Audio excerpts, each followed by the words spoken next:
Right. So as told, I'm going to start now, and then I'll be talking about hematological malignancies. I see that in the areas where we were asked to select some of the things you want to be talked to about, a lot mentioned leukemias and um, other malignancies. So we're going to start today talking about the leukemias. For the sake of preparing towards exam, if we won't have time to talk about each leukemia type into with so much information, but we will touch on each of them. Pathophysiology, presentation, type of test done, things like that for each of them, so that we can recollect some of the information we gathered during school. So talking about hematological malignancies, the aim of this session will look at a brief overview of the hematological system. Then we move into the leukemias, talk about a bit about lymphomas and the myeloproliferative neoplasms, which include polycythemia vera, for example. Okay, so in acute leukemias, generally, the patients who present with pancytopenia, meaning there will be low count of all the cell lines. So the three major cell lines, white cell, red cell, platelets, you will have low amount of each of them. Simply because in the acute leukemias, the bone marrow is quickly taken over by the leukemic cells. And so they themselves are not proper functioning cells, neither would they give room for the other cells to be produced. So you tend to have low level of each of the cell lines. And therefore, symptoms include anemia when the red blood cells are low. Then you have infections. So the immune system is affected when the white cells are low. And bleeding because platelets are low as well. So these three symptoms accompany the pancytopenia that is experienced in acute leukemias. Diagnosis to death is usually 6 to 12 weeks if it's untreated. Okay, and then the condition is sensitive to chemotherapy. It says the best initial test is blood smear. And within the blood smear, you will see a lot of blast cells, young cells filling the whole of the blood film. The BBC count, white cell counts, can be low, normal, or in some cases high in the very early onset, when the bone marrow is trying to compensate. The leukemic cells may be counted as white cells, and that's why in some cases you may see white cells. But the pancytopenia issue refers to normal white blood cells. But the blast cells, the young cells, or the leukemic cells may be counted as white cells, and that is why when you do the white cell count, you may have some high amounts in some instances. So this is the kind of picture you will see. These are all blast cells in the blood film. So over here you see them. In some pictures is like stones that you have like cut stones in the cell. So you can't say this is a neutrophil or lymphocyte because it's quite young and is being shipped to the circulation. These cells are not supposed to be shipped to circulation, but they get shipped to circulation. Then the chronic leukemias, the presentation is gradual. So it's presented insidiously. Then if patient presents at a routine checkup, for example, because it's presented insidiously, the people don't get to know they are not well or they have leukemia. So whenever somebody presents themselves for routine checkup and leukemia is diagnosed, most often it turns out to be chronic leukemia. If it's acute, symptoms begin too quickly, so you can tell. But chronic leukemias, it takes a while for the symptoms to show. So when somebody's not really sick and they came for checkup, you find that they have blast cells or leukemic cells, and it's most likely chronic leukemia. It's less likely to present with pancytopenia because it presents insidiously. There's also room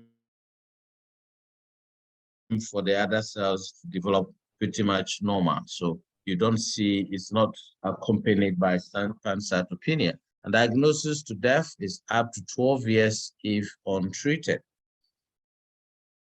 At some point, this diagnosis death issue, I'll be talking about things like a 5-year survival rate. That is people who survive up to 5 years, the percentage based on treatment. Those, even though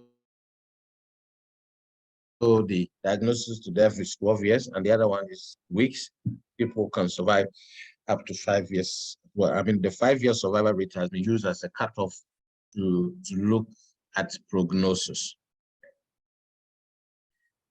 It's less sensitive to chemotherapy, and the best initial test is full blood count. White cell count is always high.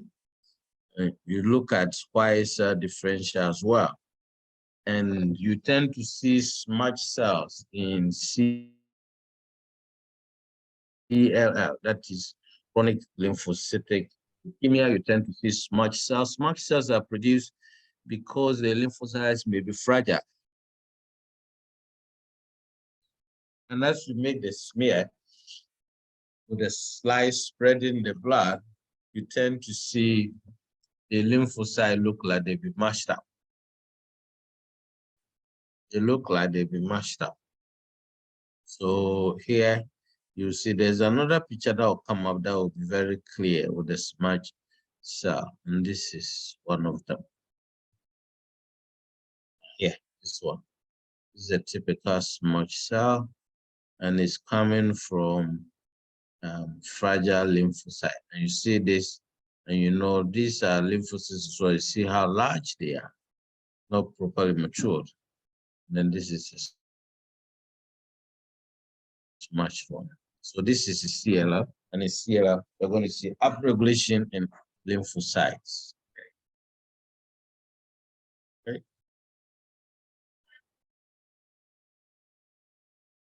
Okay. So what do we have here? Classification of the leukemias, and this. Then we have acute lymphoblastic leukemia, chronic lymphoblastic leukemia. So either of lymphoid or myeloid lineage, you can have acute and chronic. Just as we have acute lymphoblastic, we also have acute myeloid, and then we have chronic myeloid. So chronicity or acuteness is by onset and progression, how the condition starts and how they progress, known as, is referred to with the acute or chronic. Okay. And then the cell type, lymphoblastic or myeloid is the cell type. Okay. And the leukemia, of course, as someone would say, is the leukemia. So the acute, quick onset, chronic insiders onset, and lymphoblastic and myeloid, referring to the lineage. So the ALL and CLL are the lymphoid lineage leukemia, and then the AML and CML are the myeloid lineage leukemias. And through the cell lineages, you can see this is a multipotential hematopoietic stem cell that have the potential to become common myeloid progenitor or common lymphoid progenitor. So if the cell converts into lymphoids and the leukemia affect this lineage, then you're going to see ALL or CLL. If the cell converts to myeloid and progenitor, the leukemia affect these lines, particularly here, white cell lines, then you're going to see AML or CML. So proliferation of the progenitor cells in the bone marrow results in replacement of the marrow here, the hematopoiesis and bone marrow failure. Okay. So the leukemic cells or the blast cells, they will proliferate in the bone marrow, and then they'll occupy the space where the normal cells are supposed to occupy. So the bone marrow will not be synthesizing any of the normal cells, but rather the normal cells. So there's a bone marrow failure, and there's also replacement of normal hematopoietic cells or abnormal ones that show up. So within the bone marrow vasculature, you see granulocytes, megakaryocytes, and then erythroid. And you can see it's filled with young blast cells all over. So the bone marrow population is high, and it's filled with cells that are not going to be good. Then here, this is another picture. All of the bone marrow is filled up. You hardly see any vasculature, free vasculature, and then, but the cells are not good cells. Even if they get shipped into circulation, they're not going to give you any proper function of their blood cells. Okay, so that was a summary about both acute, chronic leukemia, chronic lymphocytic, acute, chronic myelocytic. Now we're going to take them one by one and go a bit detail about them. So the first one we look at is the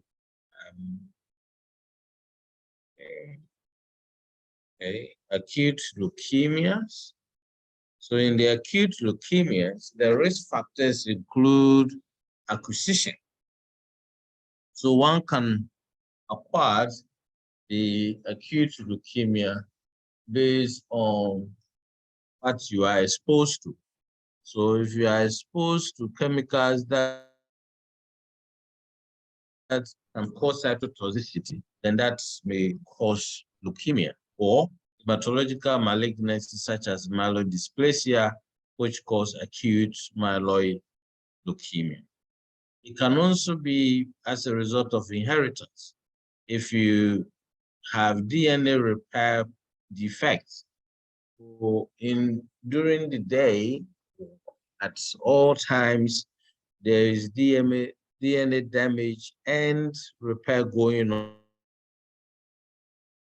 on within the cells. In some people, they are not able to repair the DNA when there's damage. So they lack the gene called the p53 gene that produces proteins that help us in fixing DNA that are damaged. People who don't have it are not able to fix damaged DNA. And so as the DNA damage accumulates, it will lead to formation of leukemic cells. It can also be immune defects that are inherited, and other conditions such as Down syndrome can also lead to leukemias. Investigation include history and examination. So there will be physical examination to see if there is lymphadenopathy or any organ enlargement, and then asking for history of the person. And then you do blood test, full blood count, check for pancytopenia. And in this case, you'll be looking for anemia, so low red blood cells, thrombocytopenia, low platelets, hyperleukocytosis though, because there is leukemia and it's acute. And then you have neutropenia, low neutrophil. So you can do full blood count and check for these parameters. Then you do blood and you look for blood cells and dysplastic neutrophils, which is seen in secondary acute myelocytic leukemia. You can do UNEs, urea iron electrolytes, and then LDH. If the red cells are breaking down, they release LDH, so you can test for LDH. Clotting screen, test for platelet function, platelet presence and function, and then liver function test, blood urea nitrogen and creatinine ratio, as well as septic screen to see if there is suspected infection. The person may be prone to infection because the white cells are leukemic and they are not offering any immune protection, and so they will be prone to infection. You can test for that as well. Okay, right? Then you can do imaging, so you can do chest X-ray or CT scan. Okay, check for mediastinal mass. If there's a mass in the mediastinal area or lytic bone lesions, you can check for that, or pneumonia by doing computer tomography or chest X-ray. Then you can do bone marrow biopsy, and in the bone marrow biopsy, flow cytometry can be employed to check for markers on the cells in the bone marrow. That is, will give a definitive cell type when you use their surface markers. Then you can do cytogenetics to look at the genetic constituents of the patient, see if they have inherited certain defects that can bring about the disease condition, and you can do immunohistochemistry as well. And then look for blood cells that should be greater than 30% blood cells. Okay, you can have more than 30% blood cells. Okay.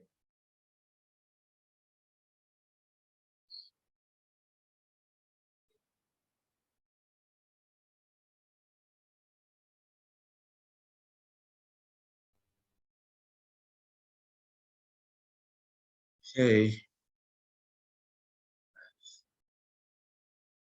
Okay. Thank you.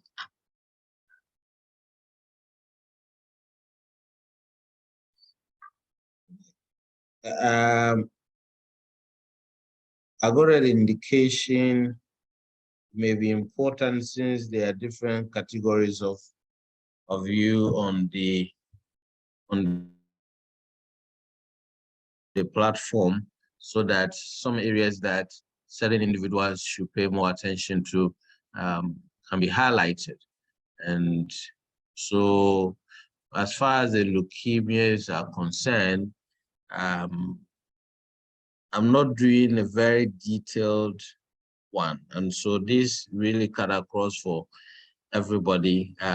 Questions within this section can come to all groups, but if I come across any information that look like a question, I'll highlight it for you to see how a question can be formulated from a situation like that. For example, if we look at this side and you ask a question about this from this title, let me go back here. Yes, I have to take my time. What sort of investigations that can be carried out in leukemia examination, for example? In this, a question like this can go from diploma all the way to MLSD, because we expect that even at that level, you know that disease investigation start from taking history and doing some examination and bloods. And also, particularly say with the degree level, I will want to find out if you and remember the fact that in acute leukemias, we have pancytopenia. So I can say in acute leukemia, the following conditions occur: anemia, and I'm referring to low red blood cell, thrombocytopenia, I'm referring to low platelets, neutropenia. And if I'm looking at pancytopenia, I will not bring the hyperleukocytosis because it may confuse. So if I bring in, for example, hyperleukocytosis, so look at this four: anemia, thrombocytopenia, neutropenia. They all respond to pancytopenia. If I bring in hyperleukocytosis, that may be the answer.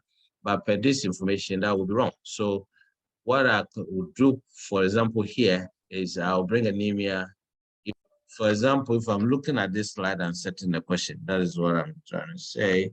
I will bring anemia, I'll bring hyperleukocytosis, and I'll bring thrombocytosis, and then I'll bring neutropenia. And I expect that you will know that it is thrombocytopenia that occurs in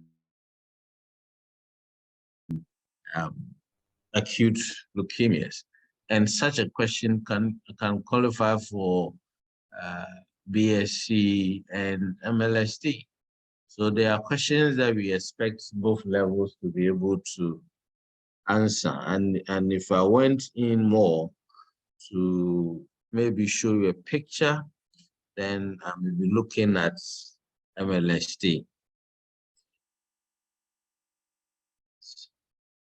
So we were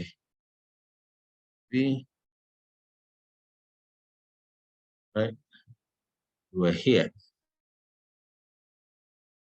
Yes, and then I can talk about other diagnosis. Obviously, this is not medical laboratory. However, it is good that we know the other tests that can be done. So as we teach it, then we can ask about it, you know. So chest X-ray, computer tomography, flow cytometry analysis, cytogenetics, and immunohistochemistry will be brought into a question, you know.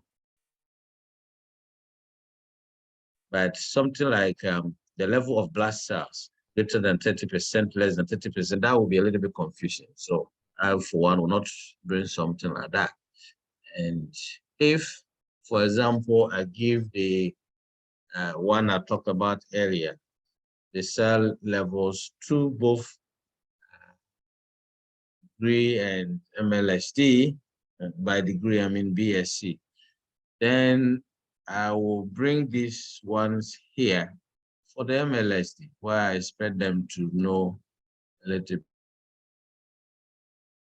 bit more than the BSc. So if you look specifically at acute lymphoblastic leukemia, also known as lymphocytic, then it has epidemiology where it's got incidence of 1/50,000 people and has slight male predominance. Commonest type of childhood leukemia is acute lymphoblastic leukemia. 70% of childhood leukemias are acute lymphoblastic, and the peak age is 2 to 5 years. That can later increase to greater than 50 years. The findings specific for ALL examination is lymphadenopathy, so inflammation of lymph nodes, inflammation of the spleen, splenomegaly, 10 to 20% presentation, and then central nervous system signs are more likely to be seen. Then the blood, we're still looking at anemia, which is usually severe, and signs are present. The BBCs are variable, usually neutropenia, and in the smear you see smallish basophilic blast, few granules, and hand mirror cells. This could be a typical practical question. And if I was to ask a question like this, the picture of the smear in acute lymphocytic leukemia, this will be for MLSD. Okay? Without any bias, but we think that the learning at this for a number of years, you're supposed to have a certain level of knowledge. And so if you have learned for 6 years or 4+2, in whatever case you find yourself, I mean, either 6 continuous or 4 with a gap +2, then your level sort of is different. And then the 4-year group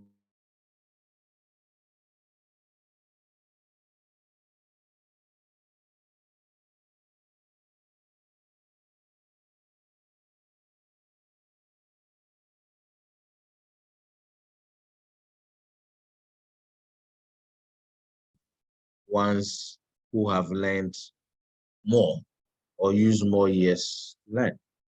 So the bloods say you have mere picture, and then the clotting is 10% ALL present with DIC, disseminated intravascular coagulation. Imaging, you have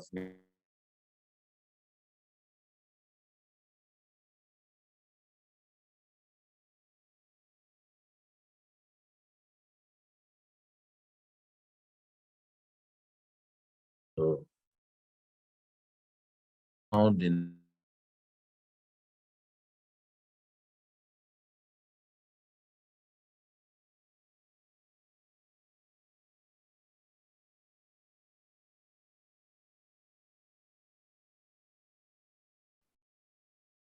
so if this picture is shown, maybe I cut half of this picture and half of that and put them together.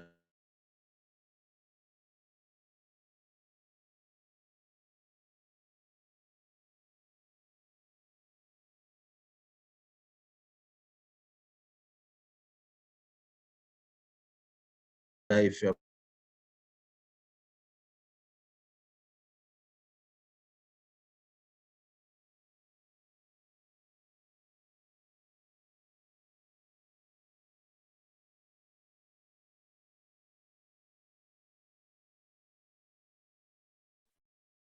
epidemiology incidence is still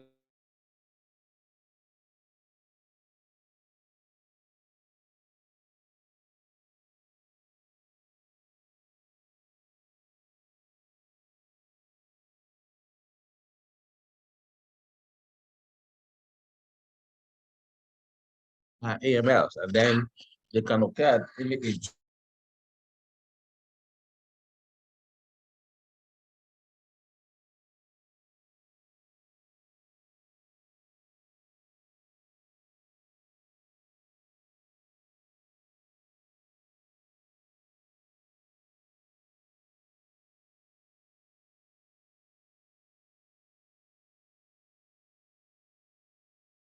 In this, leukemia is more of an adult onset, so median age of 70 is when people tend to get them. Okay? And then there are findings specific to the AML. So on examination, this one also you expect lymphadenopathy.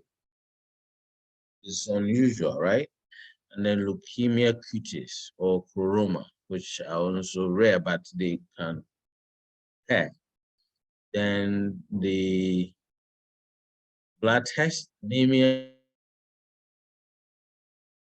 usually severe and signs are present, and the baby is variable, usually neutropenia. Okay. Then you have smear. When you do the blood smear, the oral rods is what I was talking about earlier. The large hypergranular myeloblasts. They're found in the hypergranular myeloblasts. That's where you see the rods, and I'll show you soon. They have hypokalemia and monocytic leukemia, then clotting, DIC, common in acute promyelocytic leukemia, which are all type of acute leukemias. So this is the rods. This one, I am sure, if you were to bring this in an exam and put an arrow and say that identify this component in the cell, you're not going to miss it. And this is an MLSD type of question. Then just identify the cell. And this is just a blast cell, okay? And so here in this film, you can identify the red cell, right? Identify red cell, you can identify blast cells, you can identify the rods.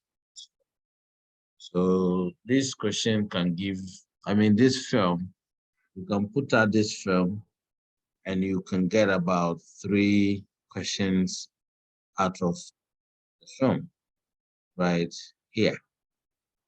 3 questions. Something like this will go to the top level people. Right. Then the prognosis of the acute leukemia, this is what I was talking about, the 5-year survival rates. In ALL, children, you have 75% surviving within 5 years, and then you have 40% of adults. So this 5-year survival rate is used as a marker for when treatment is administered. Even though earlier I mentioned that in acute, we are looking at a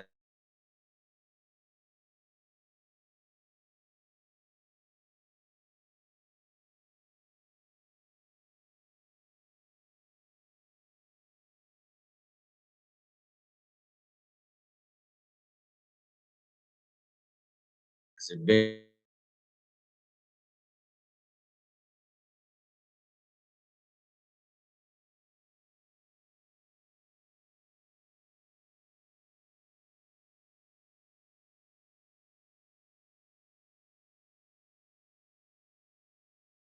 time.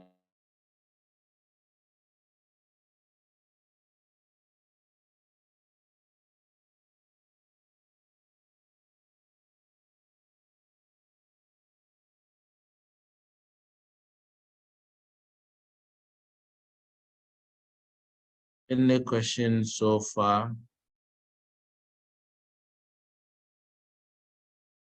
Otherwise, I feel like I'm talking to myself because everyone is quiet up there. Actually, we don't have any question at the moment. So, okay. Whenever you do, you can raise the hand or unmute yourself and then you can ask. All right. So let's go on then. If you don't have.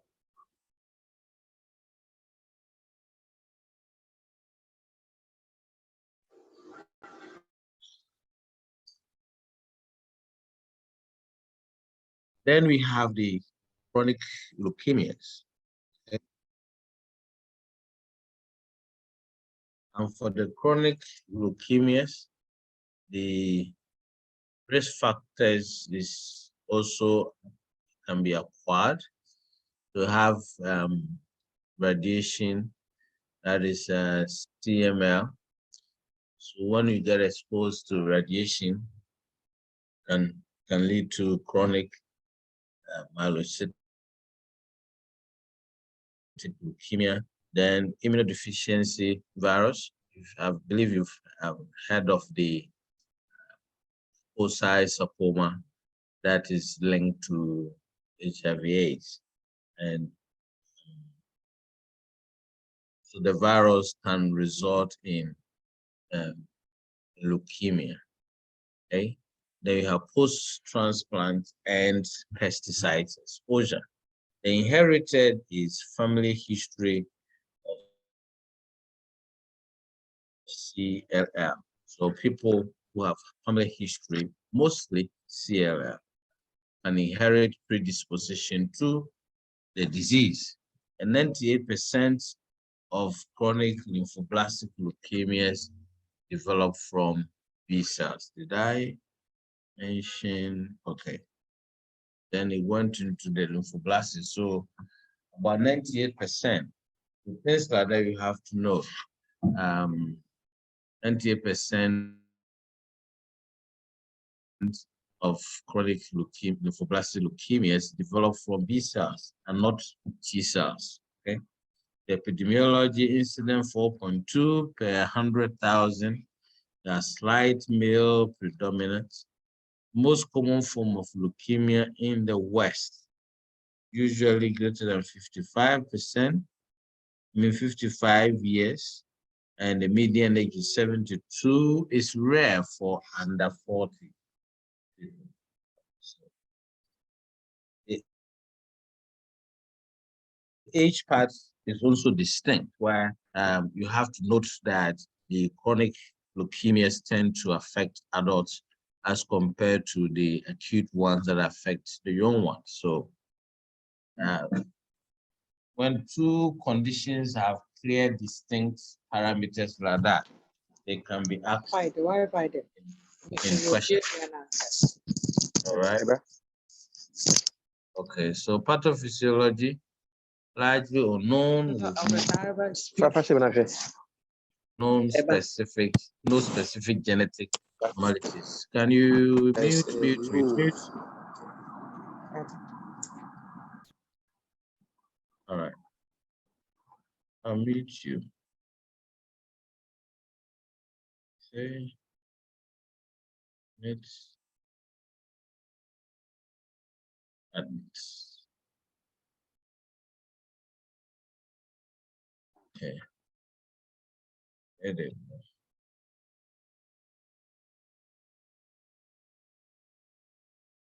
The findings for CLM usually asymptomatic, and then you do examination, you see lymphadenopathy or splenomegaly being present late in the disease. So you have that. Then when you do the blood cells, white blood cells extremely high, then the smear is lymphocytosis with smudge or basketball cells. In other findings, you see it in Richter's syndrome, which is when CLL converts into a lymphoma. And then pro-lymphocytic transformation also occurs. And this is a smudge cell. I think I showed you some earlier here. The smudge cells are as a result of fragile lymphocytes. So we need to take note of that as well. When do we see smudge cells in chronic leukemia or in any form of leukemia as well?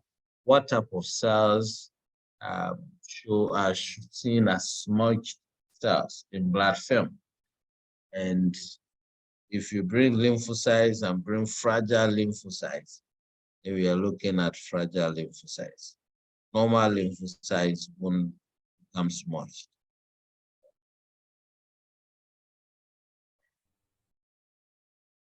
So the chronic myeloid leukemia cells step up production of granulocytes and their precursors, and failed apoptosis, it leads to insidious progression towards blast crisis. So there's a need for production of granulocytes, but apoptosis of bad cells fail. So bad cells will die. And when they do that, it will lead to insidious progression towards blast crisis, meaning there will be blast cells everywhere. Incidence 0.6 to 2 100,000 and occur at any age, but rare in children, and the peak incidence at 40 to 60, less common than acute myelocytic and chronic lymphocytic.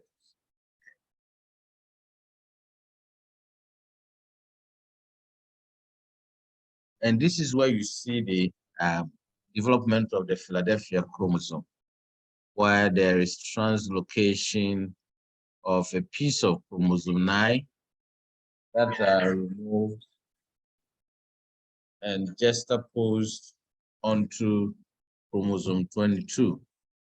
So you see translocation of 9 to 22, and they all occur in the long arm.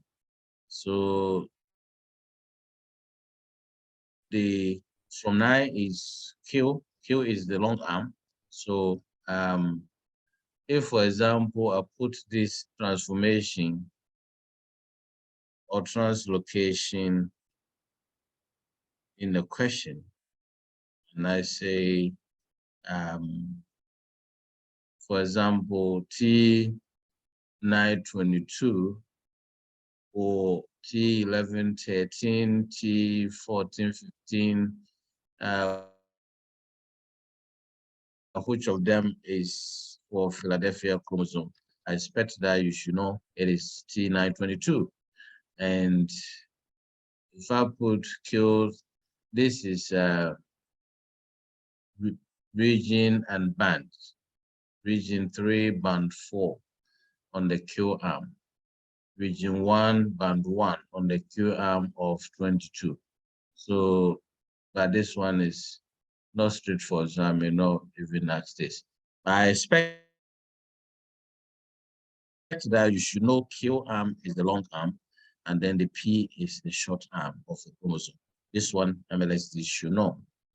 Okay, so part of the 9 is chopped off, and part of 22 is chopped off, and they exchange.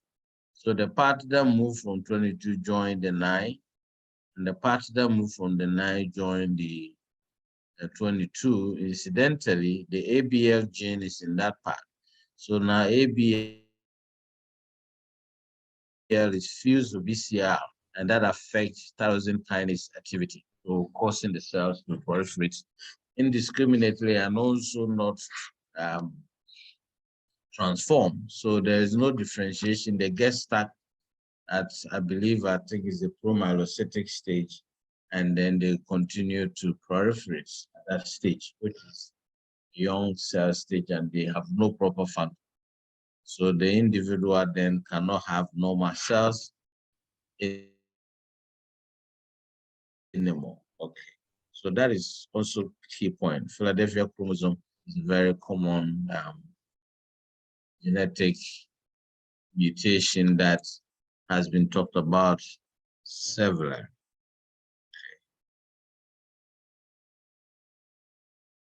Finding specific for CML, usually asymptomatic. Examinations, splenomegaly may be only feature at a latent phase and massive later on. Okay, blood is anemia, mild, but worsens with progression. And then the BBC is extremely high. Smear, you see leukocytosis of granulocyte showing left shift. Okay, who can explain left shift granulocytes? When we say, for example, neutrophil, if we say neutrophils are showing left shift, blood films are showing left shift, or if it's not left, then it's right. So left shift and right shift.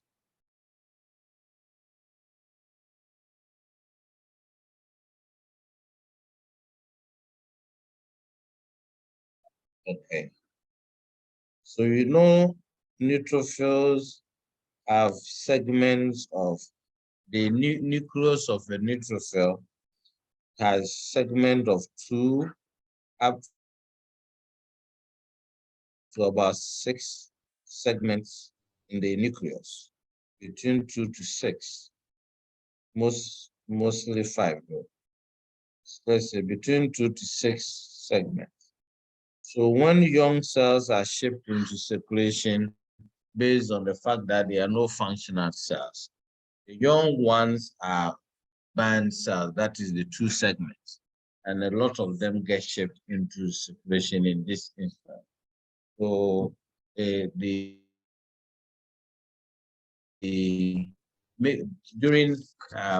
differential count, manual differential count, the individual who came up with left and right shift decided that when he was doing the differentials, anytime he saw a neutrophil with 2 bands, he put a tick on his left side.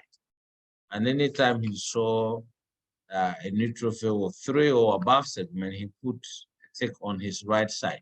So after the counting, when he realized that the tick on the right side are more, meaning that most of the neutrophils had 3 to 6 bands, then he called the film right shift. And then if at the end of it, when he realized that most of the ticks were on the left side, so let's say 70-30, so you put 70 ticks on the left side and 30 on the right, then it's an indication that most of the neutrophils you saw were of 2 bands nucleus, and so he called it the film left shift. So when you see granulocyte left shift or blood film being labeled as left shift, it means that it is full of band neutrophils, okay, or granulocytes. And in this case, granulocyte may be used to represent neutrophils, so they are so dominant over the other granulocytes. Then if it's mentioned that the blood film is showing right shift, then it meant that the granulocyte or the neutrophils have more than three or more granulocytes, or the neutrophils that have 3 or more nucleuses or nuclei are more in the blood film. And that normally is when the shipment of the cells are not rapid, so that they get a chance to mature in the bone marrow before they are shipped into circulation. But if in circulation there's demand and the cells are shipped faster, then you will tend to see more cells with double bands, or what we call banded neutrophils, and the film is said to be showing a shift to the left, so left shift. Okay, so here I believe if you look at this, these are like 2, 2, 2, 2, 2. There are quite a lot of band neutrophils in this, except maybe that one, this one, here, there. There are a lot of band neutrophils. This is band, that is band. So more band neutrophils in here, and that gives you the left shift. So there's leukocytosis, an increased number of banded neutrophils, double nuclei neutrophils, which are young neutrophils. Those are seen here. This one is not properly segmented. That can be said to be double. That's a typical double, almost like this, like because it's taking the spectacle shape. It's more like you shouldn't fail. What is the prognosis of chronic leukemia? So in CLL, you look at the binary for the right staging, where you check the amount of cell types that are increased, and what are the conditions that also exist with the leukemia. And then the median is approximately 10 years of terminal progression phase for 1 to 2 years. That's the prognosis. CML, overall 5-year survival with imatinib now is 89%. So administration of imatinib will give you a 5-year survival of 89%. Bone marrow transplant is the only curative therapy. Take note of something like that as well. Only curative therapy is bone marrow transplant. How successful is bone marrow transplant? If you get a match, and then it can be successful. But getting a match is always okay. So let's compare lymphocytic, myelocytic, acute, and then chronic lymphocytic and myelocytic leukemias. Under age, WBC, anemia, thrombocytopenia, lymphadenopathy, and another condition.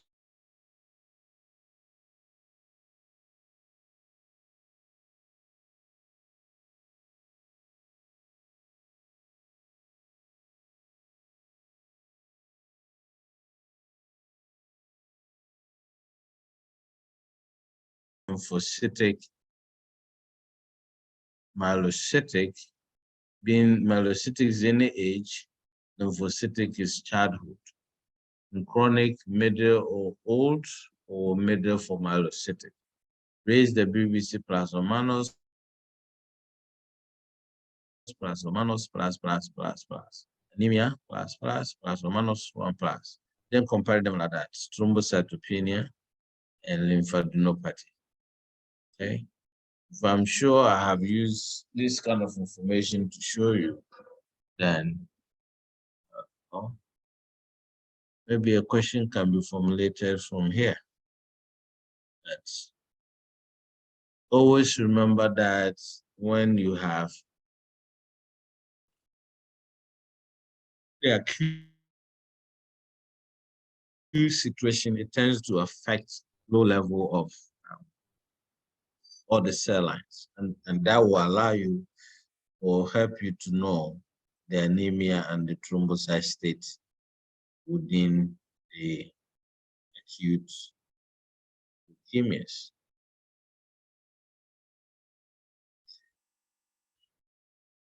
Great. So as I said, the talk wasn't going to go into too much detail with the leukemias, but summary information that will help you recollect some of the information that you have been given. So now that is that for the 2 set of leukemias, or 4 if you were to divide them into acute and okay.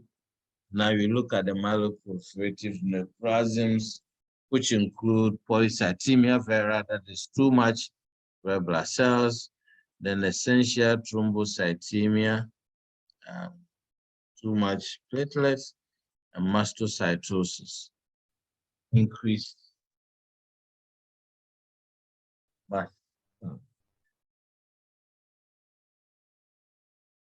So these form part of, say, the spectrum with CML, chronic myelocytic leukemia. For example, you know the red cell, platelet, and mast cells are also under the myeloid lineage. So myeloproliferative, meaning that the myeloid cells that have increased and therefore can also be part of the myeloid leukemia, can be caught under there as well. Since they are all closely related to each other and is associated with genus kinase 2, the JAK2 mutation. And JAK2 protein increases production of blood cells. So that's why we are looking at myeloproliferative neoplasms. Okay, so JAK2 protein produced by the JAK2 gene help in increased production of blood cells. So if there's abnormality with it and you begin to synthesize excessive proteins, then you are going to have excessive cell production. It's like a stimulant that stimulates cell production. If the cell numbers are more, if the stimulant is high, the level of the stimulant is high, then you're going to have the cell numbers being high as well. So this is where we are with the multipotential stem cell that then converts to myeloprogenitor cell. And under the myeloprogenitor, we have erythrocyte, we have mast cells, and we have megakaryocyte. And these are the cells that we are dealing with now. Previously, we were looking at the myeloblast giving us neutrophil, and then the increment in either basophil, neutrophil, eosinophil, or monocyte. And most leukemias affect neutrophil or monocyte, cytic. In that case, it will still be under the myeloid progenitor cell. And the myeloproliferative defects affect the part of the myeloprogenitor cell, which include megakaryocyte, leading to platelets, erythrocyte, and mast cells.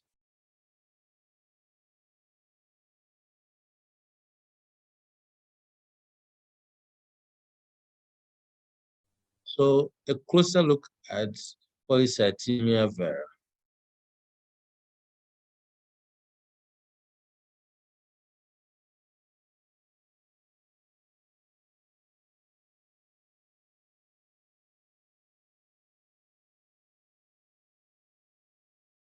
That are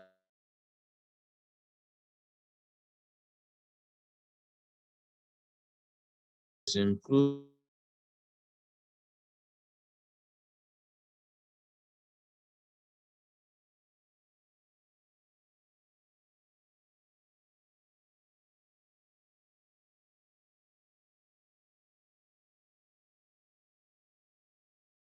quad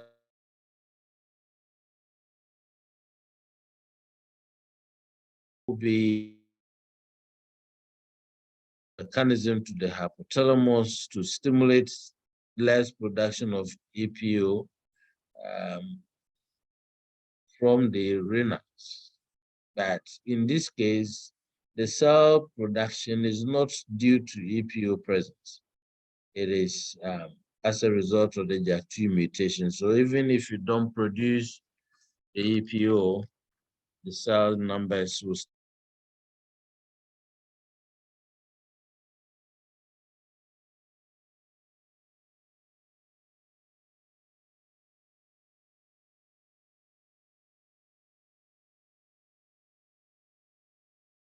suppression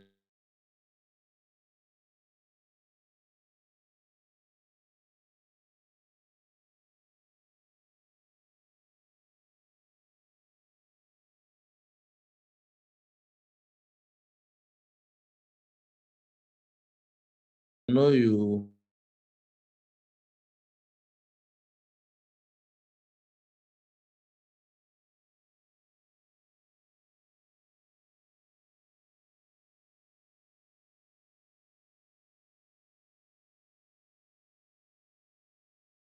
or can ask questions to know whether the people are following or they have a prior idea. So in the treatment of polycythemia, the blood taken, can that blood be transfused?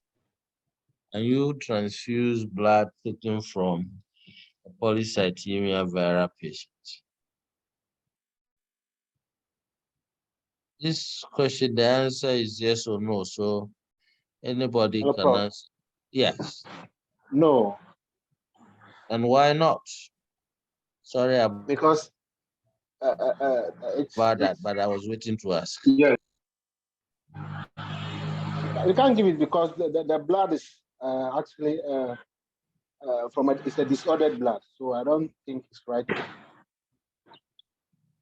Okay, so there's a defect with the donor, right? And that is why you are collecting the blood. Prince Nimo, Yes, sir. go ahead. Sir, I think we can only transfuse that blood to the same person, but we can't transfer to any other person. But okay, saying we can transfer to that person brings an interesting part. Can we define why we are taking the blood in the first place, so that we look at the transfusion aspect? Oh, okay. Yes. Who have raised their hand? Love Ankara. Okay. So it means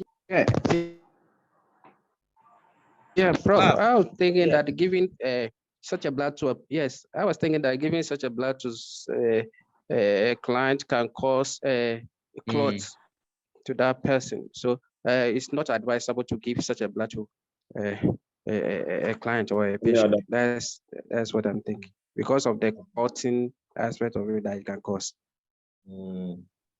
Okay. Any other thoughts?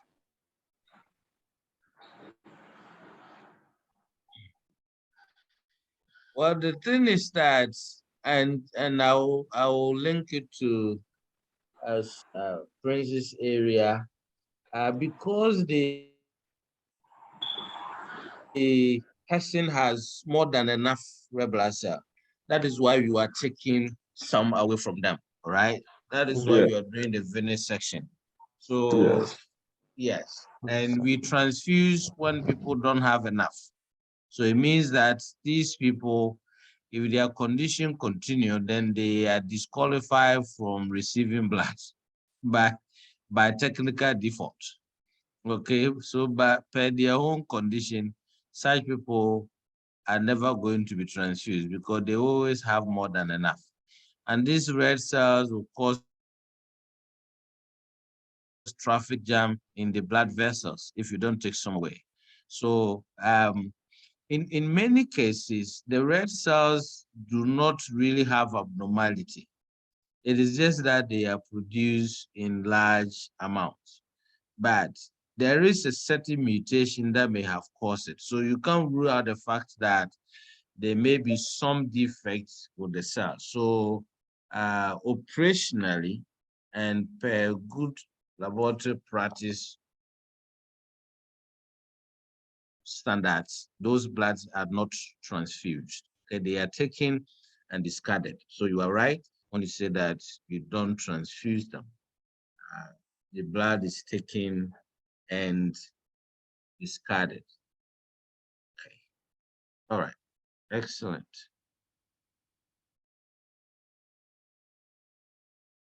Okay. Then we're going to look at the lymphoma part. Having had a quick look at the polycythemia era, I should have talked a bit about thrombocythemia as well. But I think I've removed some of the information here. So quick one on Hodgkin's lymphoma originate from B cells in the germinal centers of lymphoid tissue. So in the lymphoid tissue, like lymph nodes, the germinal centers where the B cells are supposed to be deposited, they become normal and lymphoma is developed. It's characterized by orderly spread from one lymph node group to another, scattered by Reed-Steinberg cells. So the Reed-Steinberg cells are definitive for differentiation between Hodgkin's lymphoma and non-Hodgkin's lymphoma. And this is very talked about a lot. So such a question, yes. What is the cell that is used to differentiate Hodgkin's lymphoma and non-Hodgkin's lymphoma? And then you will find Reed-Steinberg in there. Or you can say that rich Steinbeck cells are used to differentiate Hodgkin's lymphoma from. Then you go to lymph node, lymphadenopathy, or what, and then non-Hodgkin's lymphoma will appear. So know that the particular cell that is seen in one and not seen in the other, that is used to differentiate the two types of lymphomas is the Reed Steinbeck cell. And I'll show you a picture very soon. Epidemiology is the incidence is 2.2 per 100,000. 30% of all lymphomas are Hodgkin's lymphoma. So it means that 70 are non-Hodgkin's. Biomodal in distribution peaks. So the peak ages are set in two different areas. So it has bimodal distribution. The first group is 15 to 30 years, and then the other group is greater than 50.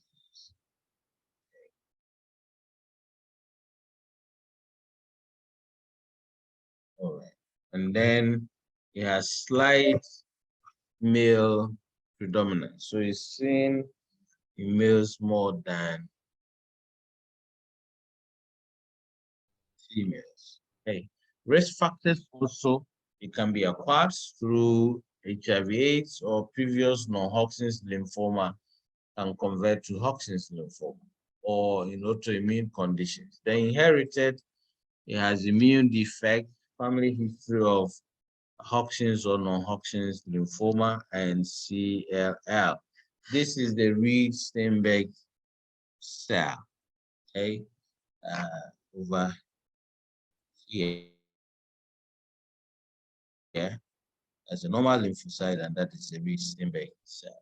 Some proliferation of malignant Reed Steinbeck cell probably of B cell lineage and abnormal mononucleosis, monocyte. This one, when you see it, you should be able to recognize it. Presentation: painless, non-tender, rubbery, enlarged lymph nodes. So the lymph node is enlarged, looks rubbery like a rubber moving underneath the skin, and then there's a cervical involvement is 60 to 70%, and axillary in 10 to 15%, and then inguinal in 6 to 12%. So we are looking at under the armpits and in the groin area lymph nodes. May increase or decrease in size spontaneously. They become mated and non-mobile, continuous progression to nearby groups. They have systemic symptoms, especially fever, and it may be cyclic and severe pruritus, itching, 25%. Early satiety due to splenomegaly there as well. So the person eats more food before the spleen is enlarged. Investigation: full blood count excludes leukemia and mononucleosis from the diagnosis, okay? And then ESR and CRP, which are acute phase proteins, can be checked. LFT, U and E's, chest X-ray, you look for lymphadenopathy, the external expansion, and then computer tomography, you check the thorax and the abdomen for staging, and I will be showing you the staging in a little while, okay? Which is something you should note as well. Then we have bone marrow biopsy and other conditions, monospot for infectious mononucleosis, LDH, and then thoracentesis. Take some fluid from the thorax and examine them.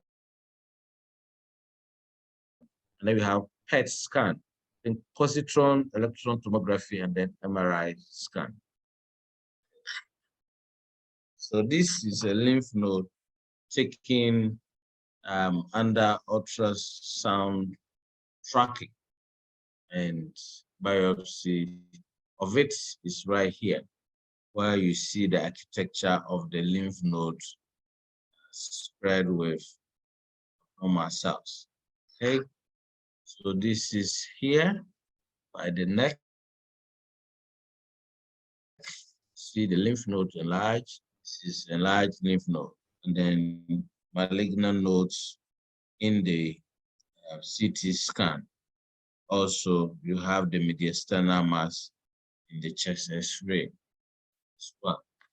This is the staging, the unable staging. So when you have one lymph node above the diaphragm, then it's stage 1.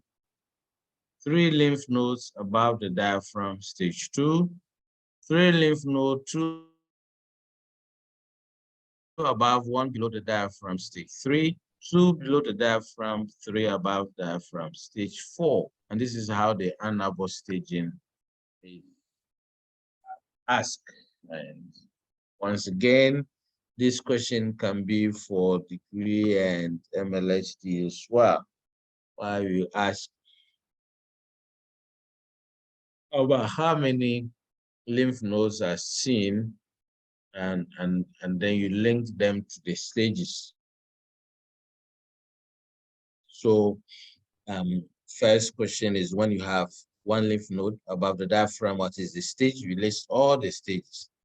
3 lymph nodes above the diaphragm, you list all the stages. So here I can have 4 questions over here by listing all the stages and you selecting. So one diaphragm, one lymph node above the diaphragm enlarged is stage 1. 3 above the diaphragm, stage 2. That is the second question. Third question, 1 below and 2 above, stage 3, and 3 above and 2 below, stage 4. That is a typical question there. Okay.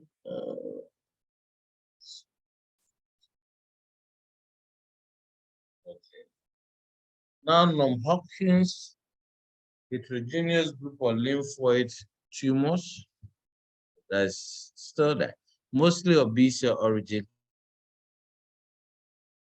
characterized by irregular pattern of spread and common extranodal disease. They vary in their aggressiveness. Epidemiology incident, 17 over 100,000. Median age is greater than 50. Diffuse large B-cell and follicular is common.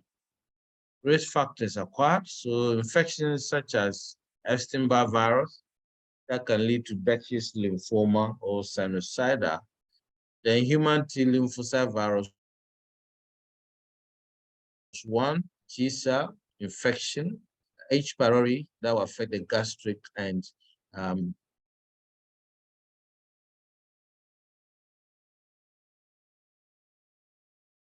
okay, that is what? Median associated lymphoid tissue, the mouth, and then previous chemotherapy, so Hodgkin's disease, and then you have autoimmune disorders. Okay.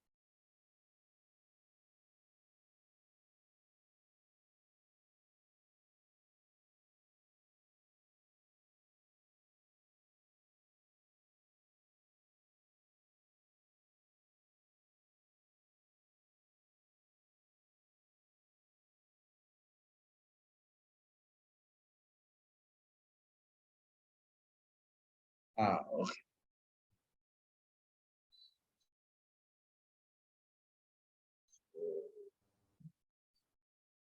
So the gastric is in the stomach, and that is the mucus. So mucosa associated lymphoid tissue. The lymphoid tissue that forms in the mucus of the inside the stomach. Then we have the previous chemotherapy, autoimmune disorders, example, Sjogren's or Hashimoto's disease, immunodeficiency, post-transplant, and HIV and inherited conditions will bring them about. What is the presentation? It's painless, non-tender, robbery enlarged lymph node, and is non-continuous progression. Systemic symptoms common in high grade, rash. You have cutaneous involvement, skin rash, then abdominal pain, early satiety, so a little bit of food and the person is satisfied. This is because of enlarged spleen, but usually as rarely massive hepatomegaly, inflammation, or enlarged liver as well. Then there's testicular mass, and then symptoms of GI obstruction, shortness of breath, erotic chest pain, because there is a mass in the mediastinal area, leads to chest pain and shortness of breath. Then primary central nervous lymphoma, and this is common in immunosuppressed people, such as HIV. So what investigation do you do?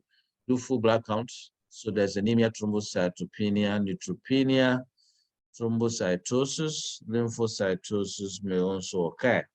So in some cases, the platelet may be increased, in some cases may be lower. ESR, CRP, LFT, and Es can be done to check for obstructive neuropathy, problems with the kidney, nephropathy, so nephron, problems with the kidney or hypercalcemia. Then serology check for immunosuppression of viral infection, HIV and human T lymphocyte virus.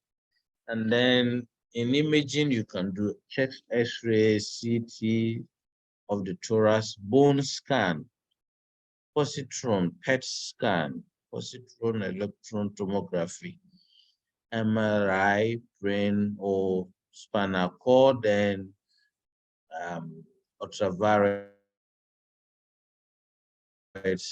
scan, and then bone marrow biopsy.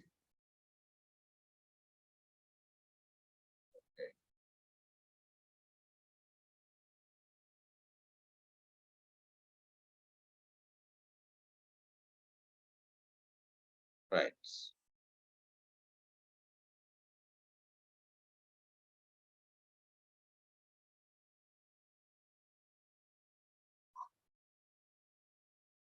Okay. What else do we have? All right. So this is a lymph node, lymph and node that underwent ultrasonography scan, and then through a excision biopsy, so like the picture we saw. So when the lymph node was taken, a section was cut and stained, and you see it's filled with cells all over the lymphocytes. And that is the end for this particular set. If you have any question, you can ask. Then supposed to stop at 6 o'clock. So we have a bit of, no, not 6, 7. 7 o'clock. If it's 6, it's already past. So it's almost 6:30. Yeah. So you can ask questions for the time that is remaining. Since we didn't take a break, we can do up to 6:45, and I'll give you a 15-minute break. So do you have a question? Yeah, please, Prof. Yes. Please, is it possible to go over the stages for us, the living stages? You said the stage 3 and 4. Is it when the lymph is spread across, or? Okay, let me go to that side and I'll show you. Here, the line across is on the diaphragm, okay? The line across is on the diaphragm, as you can see here. That is the diaphragm. So when you have one enlarged lymph node above the diaphragm, then it's stage 1. When you have more than one, like 3, and all above the diaphragm, stage 2. When you have 3, 2 above and 1 below the diaphragm, stage 3. When you have like 5 nodes enlarged and 3 are above and 2 are below the diaphragm, stage 4. Okay. So the diaphragm is important. It is what indicates what stage, helps to indicate. So you can have 5, and if all of them were above, you will still call it stage 3. But if you have some above and some below, then it's between stage 3 and 4. And how many are below is what brings about what is the difference between 3 and 4. The difference between 3 and 4 is how many enlarged lymph nodes are below the diaphragm. If it's 1, stage 3. And stage 1 to stage 3. 2 above. Okay. Is that okay? So, yes, Prof. So always take note of the diaphragm. If you were to come in a question, the diaphragm will also be mentioned as well. So you mentioned that. Can you mute yourself?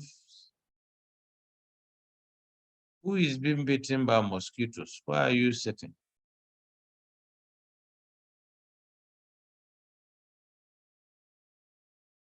Okay. Right. So that is it.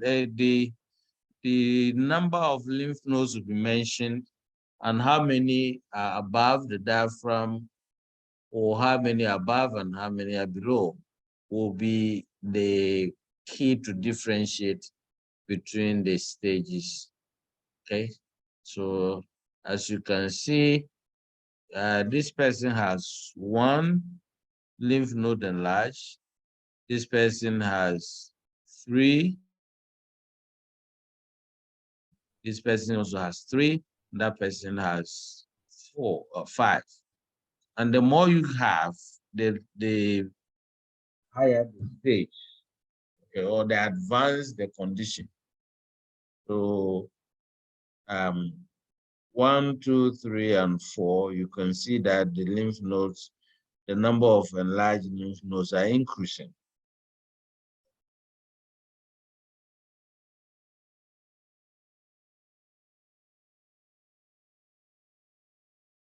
So if you want to be critical, you even talk about the fact that the neck region is also has something to play, particularly between 2 and 4. Richard, Kwaku, no sugar, raise your Hello, hand. Prof.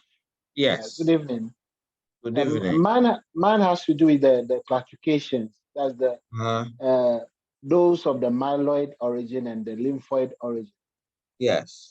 But if you go to the Hodgkin's lymphoma, you can see that the B cells are also from the lymphoid origin. So why are we separating that from the other ones? The lymphomas are different from the leukemias, okay? The lymphoma, we are talking about the nodes or enlarged lymphoid or lymph node. Of course, but in the leukemia, we are looking at floating cells. The white cells in circulation, not the ones in tissue. The lymph node is a tissue, and the cells in there are resident cells. So if you have B lymphocytes in the germinal center of a lymph node, that B lymphocyte is not found in circulation. It is resident in the lymph node, okay? And so when it has a problem, the problem is now related to the lymph node. And even though it's a form of a cancer, it is different from a cancer that is circulating. So the cancerous cells in this case is quarantined within the lymph node and is in the germinal center.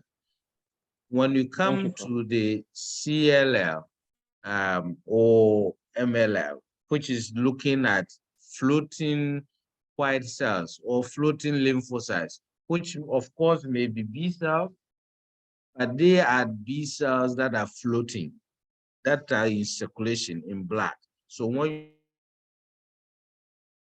you take blood, you will see the leukemic cell. In the lymphoma, when you take blood, you won't see the leukemic cells because the leukemic cells are quarantined in the lymph node.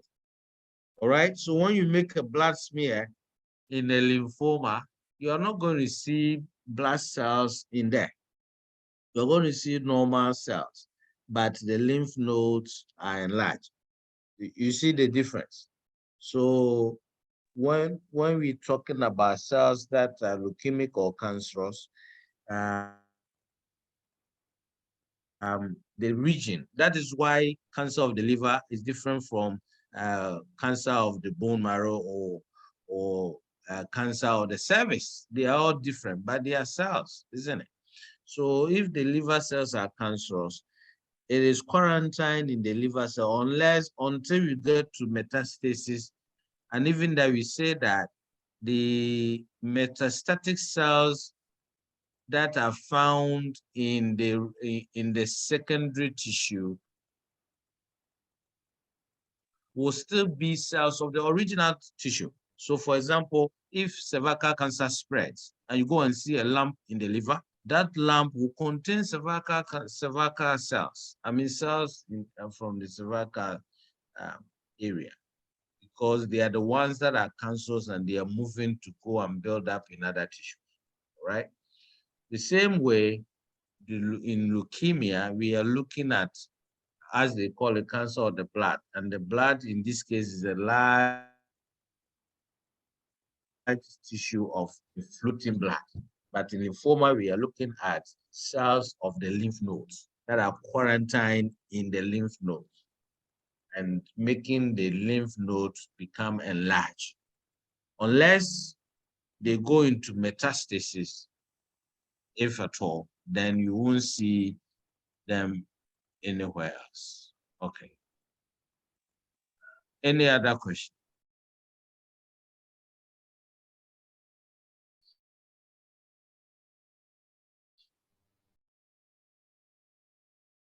If you have any other interest area that you want me to look at,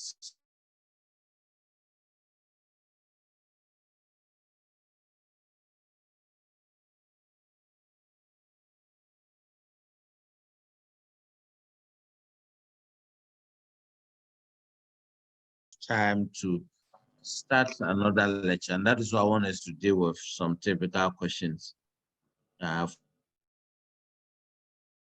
for the remaining period that we have. Okay.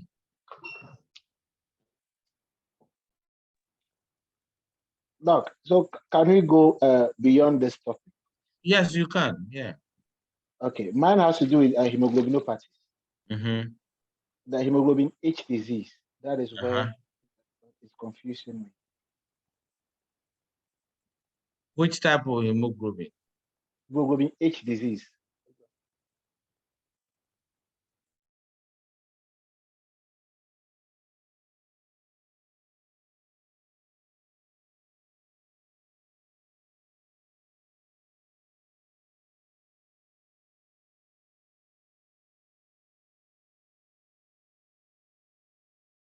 Okay. And if you want to build from there, just a moment, let me deal with this thing.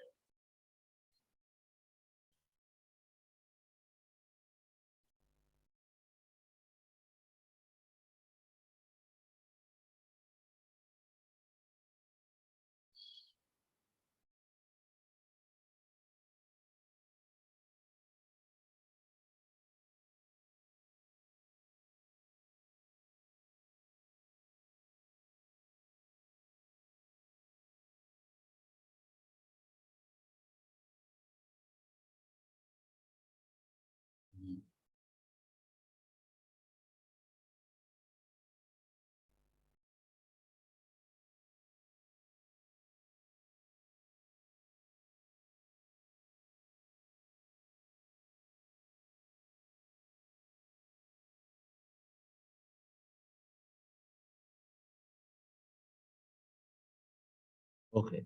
Yeah. All right. Coming back to it. So where were we? I was talking about the fact that we have different types of the hemoglobins, okay? And then in the end, you can delete into the thalassemias as well. So for example, in the hemoglobins, we have the alpha and beta globins, right? Are you there? Yes, Prof, I'm here. So we have the alpha and beta globins. And in the normal hemoglobin, we have 2 alpha across 2 beta, isn't it? So we have 2 beta, 2 alpha. And it so happened that in some people, instead of 2 beta, 2 alpha, you have 1 beta, 3 alpha. Okay? And in some cases, you have no beta at all, and you have 4 alphas. That is the thalassemias, but it is also a defect in hemoglobin. But in this case, it's determined as quantitative in numbers. So it is actually, you'll be told that thalassemia is not a hemoglobinopathy, except that if there is a defect in the hemoglobin type. So if you have 4 alpha, for example, that is not a hemoglobinopathy. The alphas are there, but it's just that you are missing the beta. So it is a matter of quantity. But as long as you don't have 2 alpha and 2 beta, then you don't have hemoglobin A, which is the normal one. And therefore, your carriage of oxygen will be affected, leading to the person feeling fatigue and all that. I think hemoglobin H, I will check again, deals with 3 genes missing or so. So you have like the alpha, 3 alphas or something like that, and then 1 beta. I'll have to cross check. Maybe the next time we meet, I'll get a distinct on it for you. And so if you have, say, 3 alphas and 1 beta, that is quantitatively, there is less beta and more alpha. And that will affect the hemoglobin chain. And so the carriage of oxygen will be affected and the individual will have defect. So when you are talking about defect of hemoglobin, you have to look at the condition, whether it has a mutation or not. When there is a mutation like we see in hemoglobin S, then that is a true hemoglobinopathy. But I have said this before somewhere that thalassemia itself may not be a hemoglobinopathy only if there is a mutation in the hemoglobin in addition to the existence of the thalassemia. Otherwise, when you express thalassemia as hemoglobinopathy, you may be wrong, because hemoglobinopathy deals with the mutation of the globulins, okay, be it alpha or beta. So in the, yeah, do you hear me? Yes, Prof, please. So what about if there's a deletion, you can't classify that is a hemoglobinopathy. If there's a deletion, that is a hemoglobinopathy. But if there is no deletion and the changes is such that you have normal alpha and 1 missing beta, the place of the beta is taken by alpha. So you have 3 alphas and 1 beta. So the quantity of beta is less, right? But structurally, they are all there. Do you see? So there isn't defect, but then we have to define what caused the missing beta. If what caused the missing beta is a mutation or a deletion, then that thalassemia is a hemoglobinopathy. So thalassemia necessarily, all thalassemias are not hemoglobinopathies unless it is due to a mutation. You get it? Yes, Prof.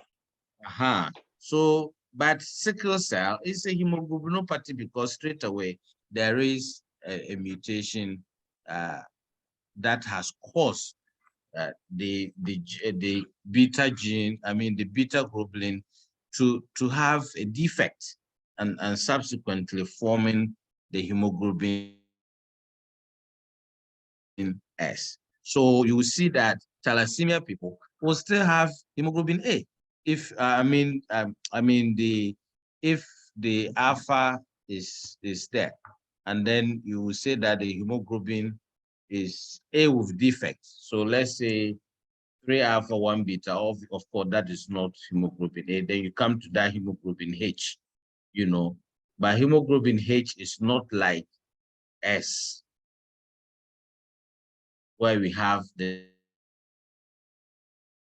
direct mutation. H is missing a beta chain being taken over by alpha, or an alpha chain being taken over by beta. So we have 3 betas and 1 alpha, or 4 beta chains. In some thalassemias, you have 4 beta chains and no alpha at all.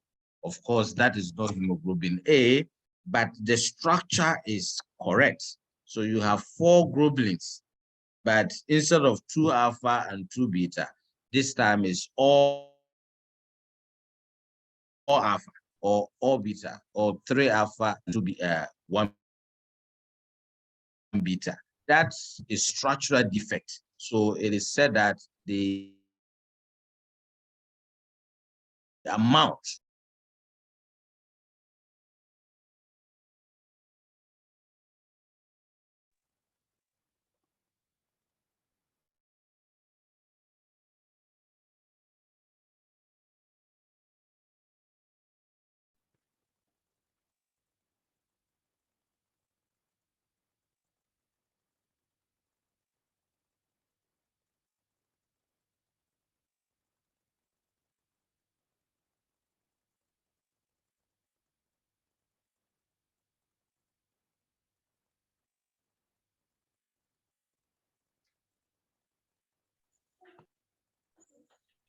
Hello?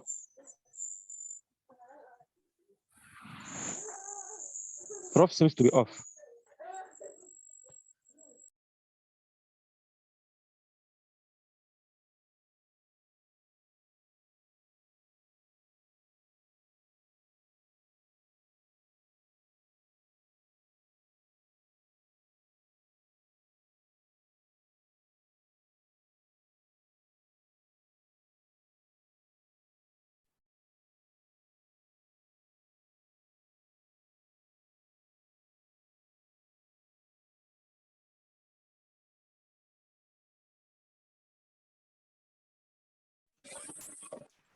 Hello?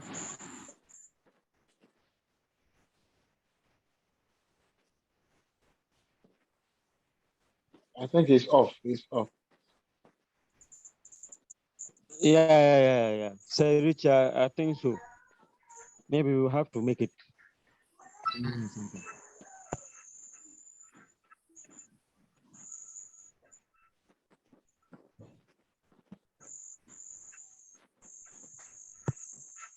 All right, guys. See you tomorrow. Have a good night. Thank you. Hello, let's hold on. Prof is returning shortly. Let's hold on. He's returning shortly. Thank you.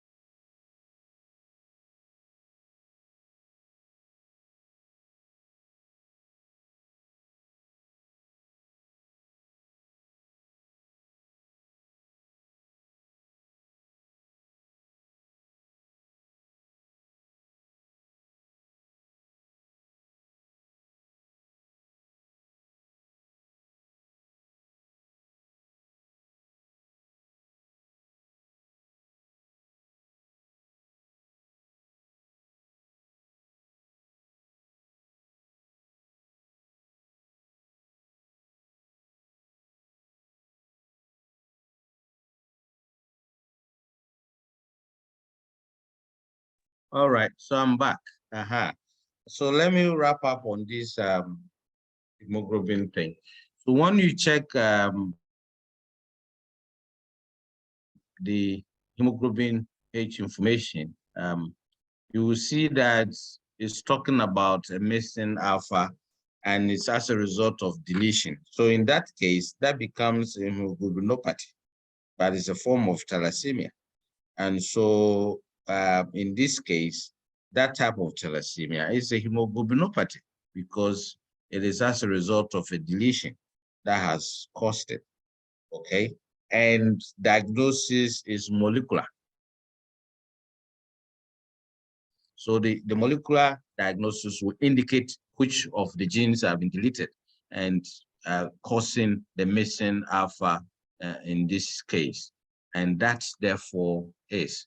So obviously, when you want to look at a hemoglobin issue, always go to the molecular stage. What component forms a hemoglobin? And hemoglobin is what? Heme and globulin. So the heme is the iron part, and the globulin is the proteins. And the proteins are 2 alpha and 2 beta chains that forms the hemoglobin. And that's a normal hemoglobin. If any of the alpha or beta chains have defects in them, so if you have 2 alpha and 2 beta, and one of them has defect, that is a different type of hemoglobin. It's not A anymore. And that gives you a different type of hemoglobin. If you have 3 alpha and 1 beta, that also gives you a different type of hemoglobin, and that is an abnormality. So there's a classical one where there are 2 alphas and 2 betas, but the beta chains have problems. That is a direct hemoglobinopathy like we see in sickle cell. Then when you move into the thalassemias, you have a situation where the alphas are like 3 and the beta is 1. That is also abnormal, okay? But I was saying that to diagnose hemoglobinopathy, the abnormality must be due to a mutation or a deletion or whatever molecular change that has taken place. If that is the case, then that is a true hemoglobinopathy, whether you call it thalassemia or not, okay? And so in any of the different type of hemoglobin, you will see that either the alpha or the beta has a problem. Then don't also forget that you don't start off to get alpha and beta. We have the delta, we have the epsilon, and what? Another one that's gamma. The gamma. Okay. And so if you have 2 gamma and 2 beta, that is another form of hemoglobin. If you have 2 delta and 2 alpha, that is another form of hemoglobin. But always look at the structure within it, okay? And so an adult that hasn't got the delta change into alpha or beta, for example, then that will give you a different hemoglobin. Like we have hemoglobin F or the fetal hemoglobin that is supposed to convert to 2 beta and 2 alpha. All right. So this is where you trace the abnormality from. Has a person got the normal type of globulin chains? If they have, then there is no problem. If they don't have the normal type of hemoglobin chains, and in this case, you're looking at 2 alpha, 2 beta, in the case of an adult. If they don't have the normal, what has gone wrong? And that is where you can understand the disease condition. So if you work your way from that basic constituents of the hemoglobin, then you can work one defect to another, and that will give you a better understanding. Otherwise, it will all be a jumbo case, and you can't separate one from the other. All right. Who has the question? Is it Richard? Yes, Prof. Okay. All right. So I hope that clears it up a little bit. But yes, yeah, I can speak to it more the next time we meet. So It is about 6:54, 6 minutes to 7. I need to get home. I have about 2.5 hours drive ahead of me. So God willing, let me see my next schedule. Yeah, next time I'll see you. One moment. Yeah, today is the so the next is 31st, 2 days from now, Wednesday. Okay, so Wednesday, 5 o'clock. I will see you guys. I'll find something for us to work on. Okay, have a good evening, and I'll see you Thank you, sir. on Wednesday. Thank you, Prof.